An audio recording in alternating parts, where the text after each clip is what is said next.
We're all touched with a bit of vanity. We all like to think we're further ahead than where we really are. Perhaps a little brighter, a little better looking, or even a little more religious than we are. Take the case of a 92-year-old senior priest who was venerated by everyone in town for his holiness. He was also a member of the Rotary Club. One day, the priest just disappeared. He just vanished in thin air. The townsfolk searched everywhere, but found no trace of him. When the Rotary Club met the following month, he was there as usual, sitting in his corner. "Father," everyone cried, "where have you been?" "I just served a 30-day jail sentence." "In jail," they gasped. "Father, you wouldn't hurt a fly. What could you have possibly done that landed you there?" "It's a long story," said the priest, "but briefly, here's what happened. I bought myself a train ticket to go into the city.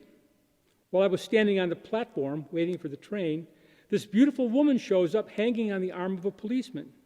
She looked directly at me, pointed, and said for everyone to hear, 'He did it. I'm certain he's the one who did it.'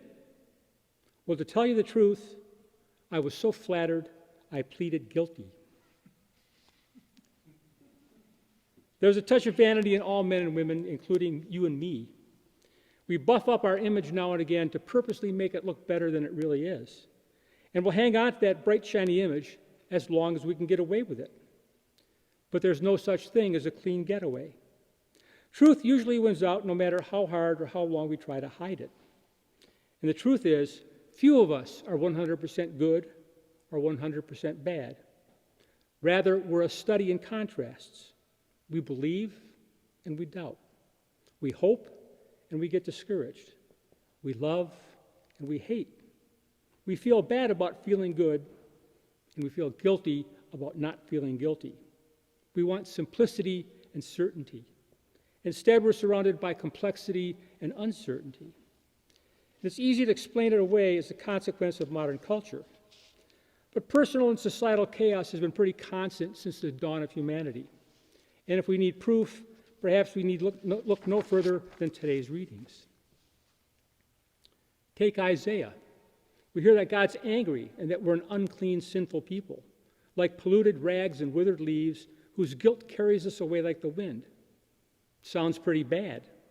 And it is, particularly when we look at 1 Corinthians.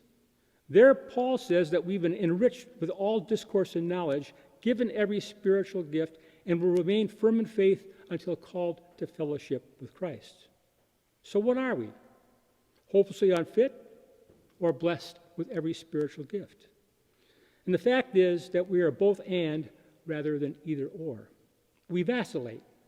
Sometimes we're good and sometimes we're bad.